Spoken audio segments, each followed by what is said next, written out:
एक बहुत बड़ा सवाल, क्या मीशो पर बेचना प्रॉफिटेबल है?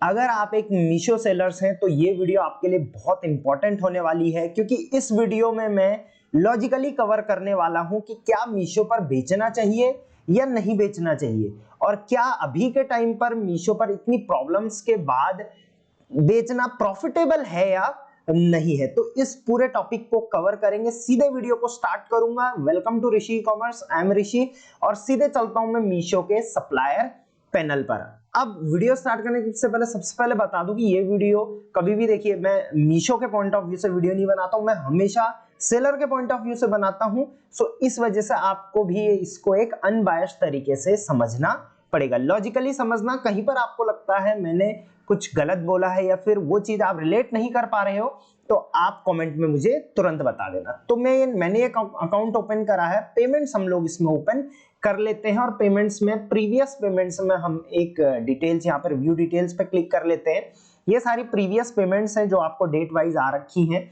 इस पे मैं फर्स्ट वाले पे व्यू डिटेल्स करता हूं, और यहां पर मैं कोई भी एक प्रोडक्ट ओपन करता हूं जो डिलीवर्ड हुआ है, राइट। ये आरटीओ की मैं बात नहीं करूंगा, मैं डिलीवर्ड की बात करता हूं। तो ये प्रोडक्ट डिलीवर हुआ है, इसको मैं यहां पर व्यू डिटेल्स कर लेता हूं। तो अभी हम सिर्फ एक प्रोडक्ट को लेंगे, उसके बाद हम पूरे सिनेरियो को आज समझने वाले हैं कि मीशो पे बेचना क्या सच में अभी के टाइम में प्रॉफिटेबल है या नहीं है, क्या बंद कर दें, और अगर प्रॉफिटेबल है तो कैसे, नहीं है तो फिर क्या करें, राइट।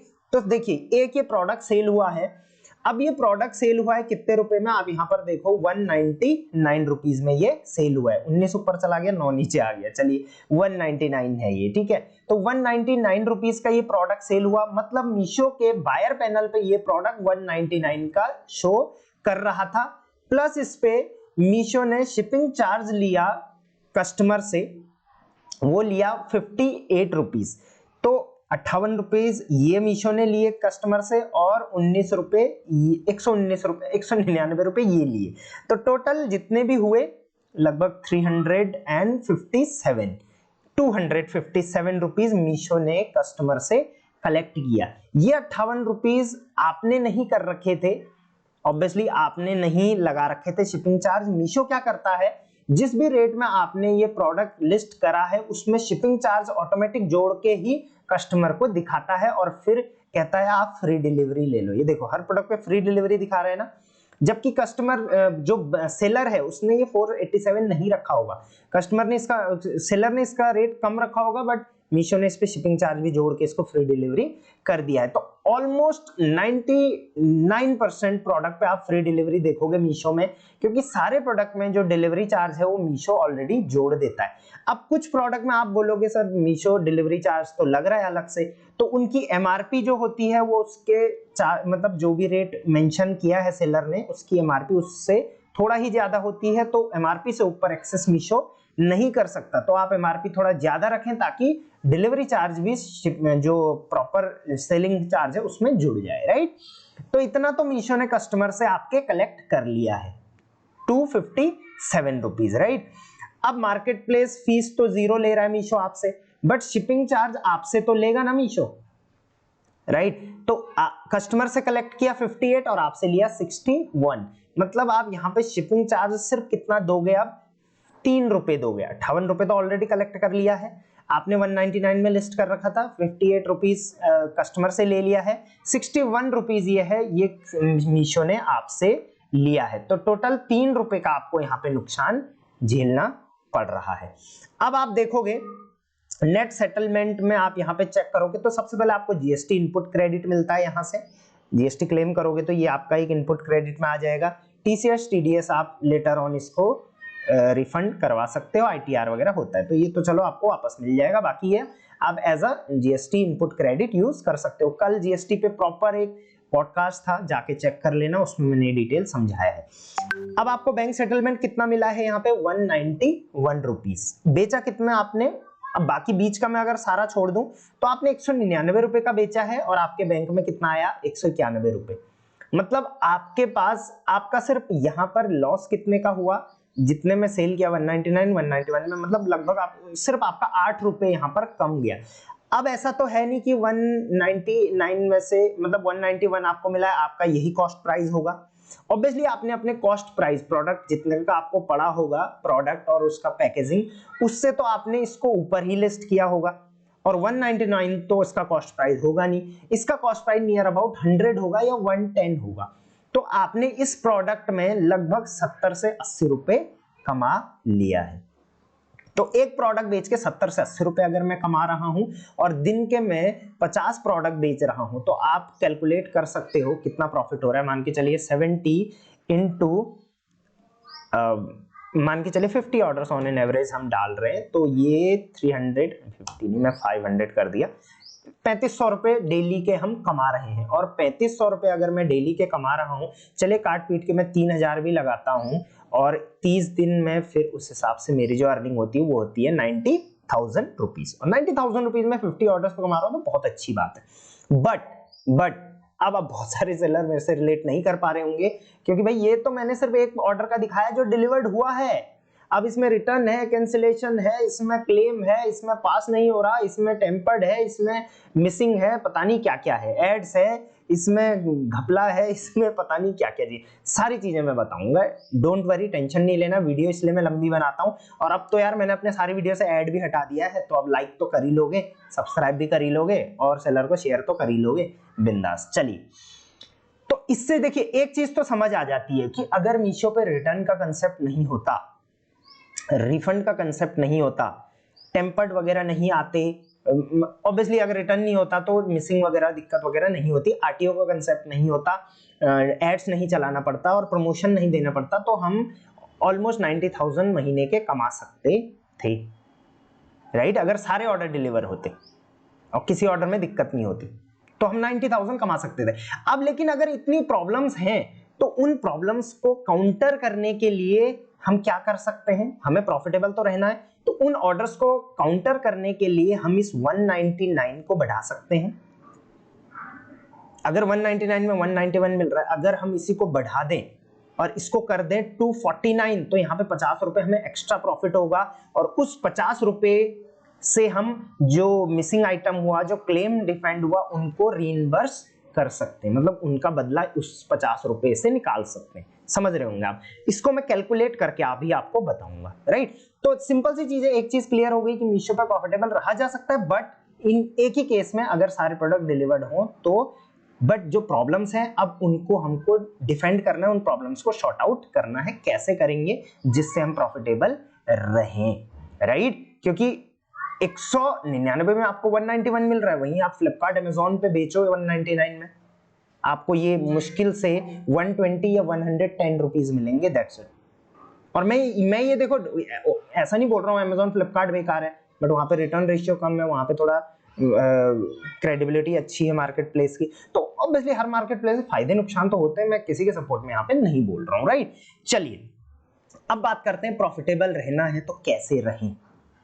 रहना तो है ही भाई, प्रॉफिटेबल रहें कैसे, तो उसके लिए मैंने ये शीट बना रखी है आपके लिए। चलिए वन बाय वन डिस्कस करते हैं। पहला पॉइंट है यहाँ पे प्राइसिंग। सबसे पहले आपको अपने प्रोडक्ट की जो प्राइसिंग है ना वो प्रॉपरली करनी पड़ेगी। सबसे ज्यादा मैथ्स आपको यहाँ पे करना पड़ेगा, क्योंकि देखो एक चीज मैं आपको क्लियर यहाँ पे समझा देता हूं, जो मैं यहाँ पे लिख भी लेता हूं। ऑर्डर चाहे एक ही आए पर डे, ऑर्डर चाहे 2 ही आए पर डे, ऑर्डर चाहे 10 ही आए पर डे, दिक्कत वो नहीं है। दिक्कत ये है कि प्रॉफिटेबल रहना जरूरी होगा, राइट। चलिए एक बार जस्ट सेकंड, लाइट चलेगी, मैं इंटरनेट कनेक्ट कर लेता हूं एक बार। 2 सेकंड लगेगा, ज्यादा नहीं लगेगा।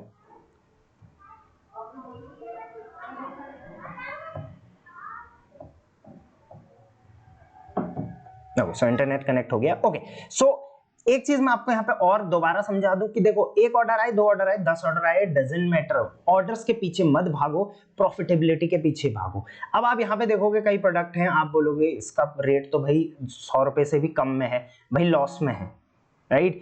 उनको खुद ही नहीं पता वो लॉस में जा रहे हैं, बट वो लॉस में 137 रुपए में प्रोडक्ट लिस्ट कर रखा है, उसके अलावा 96 रुपीज में प्रोडक्ट लिस्ट कर रखा है। हो सकता है उनका स्केल बड़ा है, बट कहीं ना कहीं स्केल जितना भी आप कर लो, अगर यूनिट इकोनॉमिक्स मतलब सिंगल प्रोडक्ट की आपकी प्रॉफिटेबिलिटी नहीं है ना, तो कितना भी कर लो कोई फर्क उससे नहीं पड़ने वाला, आपकी प्रॉफिटेबिलिटी नहीं बनने वाली। तो तो यहां पर सबसे पहले आपको अपनी प्राइसिंग सही करनी है। प्राइसिंग में आपको अपनी कॉस्ट प्राइस देखनी है, उसमें पैकेजिंग देखनी है, उसमें रिटर्न्स देखने हैं, उसमें एड्स देखने हैं, उसमें प्रमोशन देखना है, उसमें रिटर्न क्लेम सब देखना है।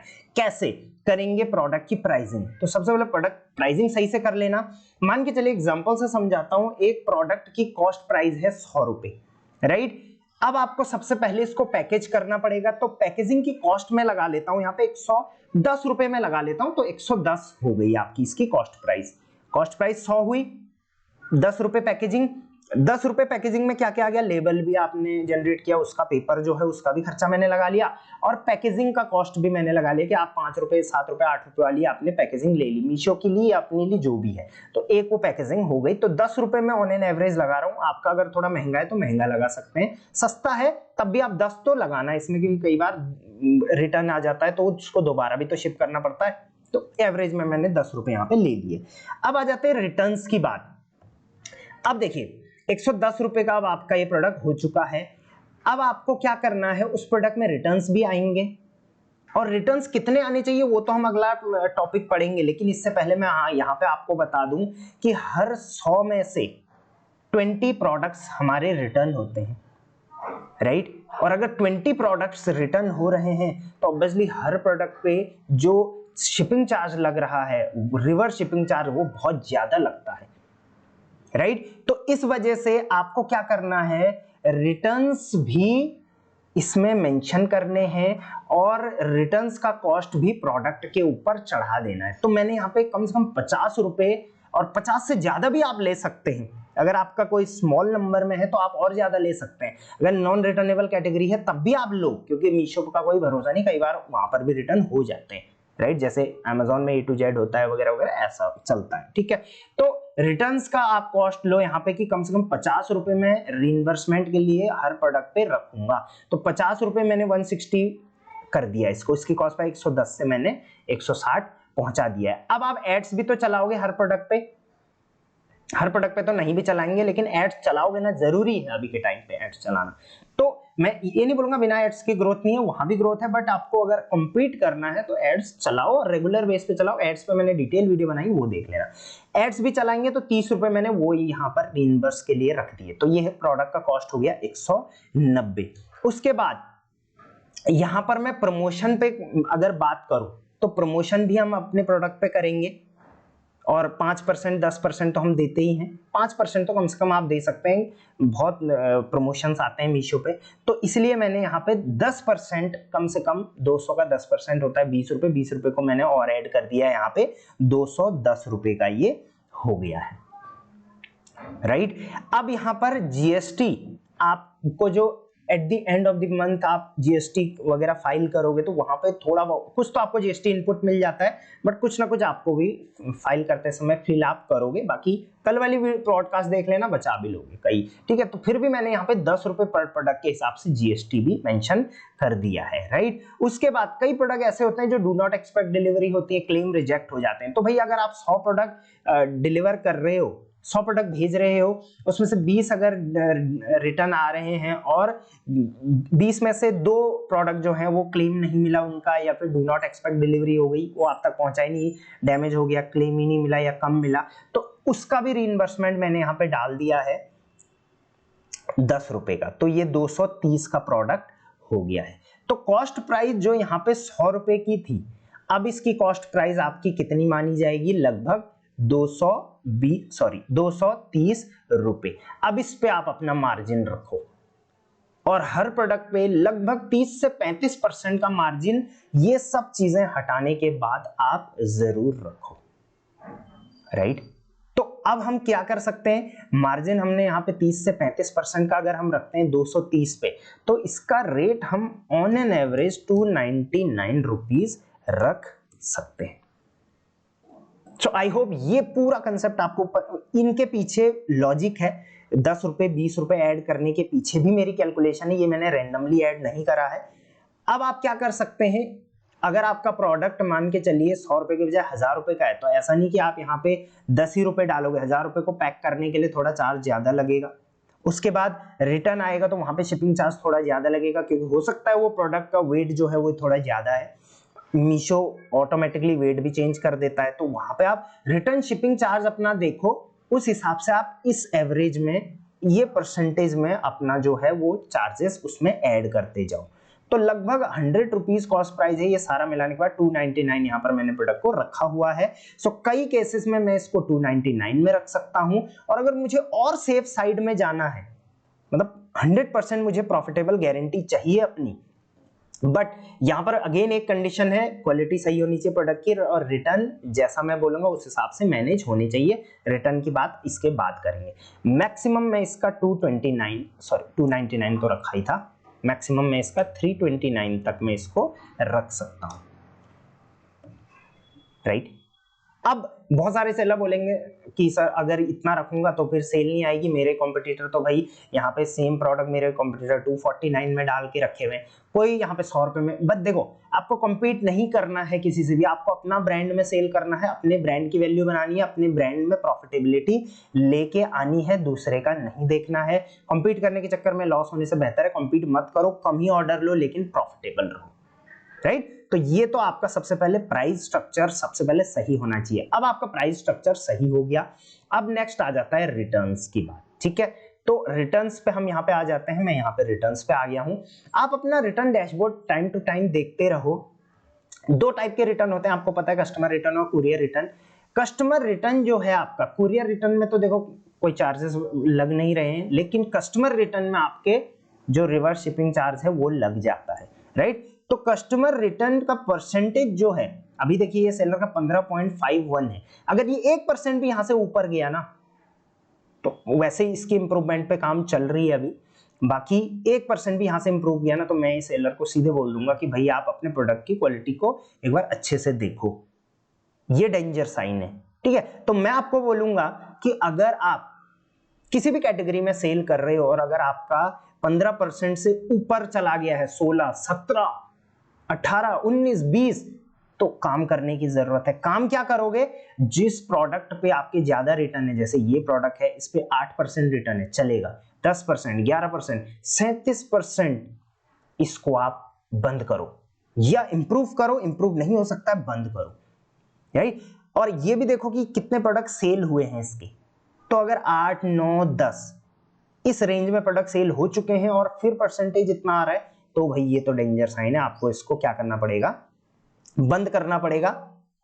ये तो 37 चला गया तो ये तो इसको तो बंद ही करना है। 20 से ऊपर चला गया तो भाई डेंजर साइन है, उसमें आप इंप्रूवमेंट करो। बट ये चीज का ध्यान रख लो कि एटलीस्ट उसके 8, 9, 10 इतने पीसेस तो सेल हो जाने चाहिए, उसके बाद आप परसेंटेज को ढंग से ले सकते हो। अगर 2 ही प्रोडक्ट बिके हैं, उसमें से एक रिटर्न हुआ है तो 50% का रिटर्न हो गया, तो आप उसको 50% मत लेके चलो, ये सोचो कि 2 में से एक ही रिटर्न हुआ है, राइट। तो एटलीस्ट उसके 7, 8, 9, 10 पीस बिकने दो पहले, राइट। देखिए 3 में नहीं कर सकते, 9 में कर सकते हैं, 13 में देख सकते हैं, 3 में नहीं देख सकते, तो इस चीजों का भी आपको ध्यान रखना है। तो मैं कस्टमर रिटर्न में एक चीज आपको क्लियर बता देता हूं, 15 से ऊपर पहले तो जाने मत दो, जा रहा है तो तुरंत चेक करो कि कहां किस कौन सा प्रोडक्ट इसको 15 से ऊपर लेके जा रहा है। फिल्टर लगाओ यहाँ के पिछले 3 महीने में कितना था, 6 महीने में कितना था, अब ये बढ़ रहा है, ये रेड मार्क है ना, तो बढ़ रहा है, राइट। अगर ये 15 से ऊपर चला गया है तो वार्निंग है, और अगर 20 से ऊपर चला गया है तो भाई तब तो तुरंत एक्शन लो या कुछ टाइम के लिए होल्ड करो और अपनी क्वालिटी पे ध्यान दो, राइट। कुरियर रिटर्न्स ऑब्वियसली आपके ऊपर नहीं है, कुरियर रिटर्न्स तो कुरियर वालों के ऊपर है। तो आप क्या करो, चेक करो कि आपका कौन सा कुरियर पार्टनर आपने सेलेक्ट कर रखा है, आप अपना कुरियर पार्टनर चेंज करो अगर ऐसी दिक्कत है तो, राइट। अगर ज्यादा कुरियर रिटर्न्स आ रहे हैं तो बाकी ये कुरियर रिटर्न ठीक है, 10.63% कंट्रोलेबल है, ये 12-13 तक भी चला जाता है, कंट्रोलेबल है। 12 से ऊपर जाता है तो आपको अपना कुरियर पार्टनर चेंज करने की जरूरत यहाँ पर है। इसके अलावा आपको यहाँ पर अपना क्वालिटी डैशबोर्ड भी देखना है। यहाँ पे 4.0 चल रहा है, आपको इसको 3.8 से नीचे नहीं आने देना है। 3.8 मतलब डेंजर, उससे नीचे आ गया तो बहुत डेंजर। वैसे तो 3.5 में मीशो अपने आप ही बंद कर देता है, बट मैं 3.8 लेके चलता हूँ, तो इस चीज का आपको ध्यान रखना है। तो रिटर्न्स अगर आपके इस तरीके से कंट्रोलेबल हैं तो भाई मैं आपको बोलूंगा कि जो प्राइस कैलकुलेटर मैंने बताया है वो प्राइस कैलकुलेटर आप यूज कर लेना। अदरवाइज अगर इससे ज्यादा रिटर्न है तब तो भाई ये प्राइस कैलकुलेटर भी आपको प्रॉफिटेबल नहीं बना सकता, राइट। तो ये हो गया रिटर्न्स। नेक्स्ट पॉइंट आ जाता है एड्स। एड्स आप रेगुलर बेस पे चलाओ, पहली चीज। एड्स आप अगर चला रहे हो तो आरओआई देखो आपका कितना आ रहा है, और एड्स अगर आप चला रहे हो तो खुद से चलाओ। एड्स पे मैंने डिटेल वीडियोस बना रखी हैं, प्लेलिस्ट डाल दूंगा, देख लेना। बट मीशो को कभी भी कंट्रोल मत दो एड्स चलाने के लिए। मैंने मीशो के बहुत सारे एड्स मैनेजर से बात करी है, भाई उनको नहीं पता होता है कुछ भी, बस वो चला रहे होते हैं क्योंकि उनको डेली का टारगेट दिया होता है कि इतने पैसे का आपको ऐड चलाना है, क्योंकि मीशो का यहाँ से प्योर प्रॉफिट है ऑब्वियसली। बट मैं ये नहीं बोलूंगा मीशो का प्रॉफिट है तो आप मत चलाओ ऐड, चलाओ बट सोच समझ के चलाओ, एक अच्छे आरओआई को देख के चलाओ। जैसे एग्जांपल मान के चलते हैं, यहाँ पर एक प्रोडक्ट पे ऐड चला रखा है सेलर ने, एड्स मैं नहीं चलाता हूँ, ये सेलर के खुद ही चलाते हैं। 3628 रुपए का ऐड चला है, इसमें व्यूज क्लिक्स तो ठीक है, चलिए जो भी है। 47 ऑर्डर्स है, मतलब रेवेन्यू कितने का है, 16,945 रुपए का रेवेन्यू।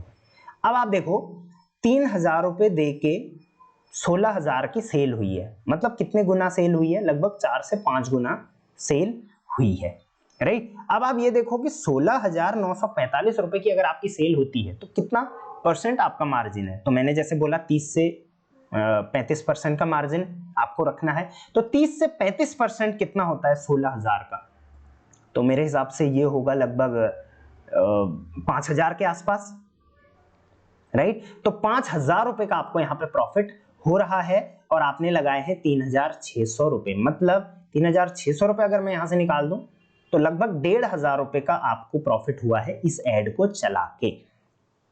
तो यहां से आपने एक कंसेप्ट बिठा लिया कि अगर मेरा आरओआई 4.65 का आ रहा है तो मेरे को लगभग 1,500-2,000 के आसपास का प्रॉफिट हो रहा है। तो इसका मतलब 1,500-2,000 के प्रॉफिट के लिए तो मैंने नहीं चलाया है, मुझे बढ़िया प्रॉफिट चाहिए। तो मेरा आरओआई जो है वो 4.67 नहीं होना चाहिए, मेरा आरओआई यहाँ पर 5 या उससे ज्यादा होना चाहिए, या 6 या उससे ज्यादा होना चाहिए। 7 हो गया तो बहुत अच्छा, राइट। तो आप उस कैंपेन को देखो जिसमें आपका अच्छा आरओआई मिला है, ये वाला कैंपेन आप चेक करो। 4,000 रुपए लगा के यहाँ पे लगभग कितने रुपए मिले, 36,000 की सेल हुई है, तो 9 का आरओआई है। तो ये इसको आप रिपीट कर सकते हो टाइम टू टाइम, राइट। इसको आप 5.2 है तो सेफ साइड है, इसको आप सोच सकते हो रिपीट करने की। उसके अलावा इसमें 10 का मिला है तो इसको भी आप रिपीट करने की सोच सकते हो। तो इस तरीके से आपको रेगुलर बेस पे एडवर्टीजमेंट पे भी एक्सपेरिमेंट करते रहना है और उस पे इन्वेस्ट करना है। ऐसा नहीं कि एडवर्टीजमेंट पे इन्वेस्ट नहीं करना चाहिए, करना चाहिए, बट अगेन मैं ये नहीं बोलता कि एड से ही सेल आएगी, विद एड्स के भी सेल आ जाती है, राइट। बाकी मेरी टीम का नंबर हमेशा फर्स्ट कमेंट और डिस्क्रिप्शन में दिया होता है, बिंदास कॉल कर लेना, अपना अकाउंट चेक कराओ, बाकी बात कर सकते हो। टीम वाइज मैंने नंबर दे रखा है, वहां पे टीम हेड्स के नंबर वहां पे रहते हैं, राइट। और हाँ, एक चीज और बता देता हूँ, टेलीग्राम ग्रुप ज्वाइन नहीं किया है, लिंक डिस्क्रिप्शन में है। इंस्टाग्राम पे फॉलो नहीं करा तो वहां तो प्रायोरिटी पे कर लो, वहां पे मैं बहुत एक्टिव रहता हूँ, ठीक है। चलिए बात करते हैं नेक्स्ट पॉइंट की।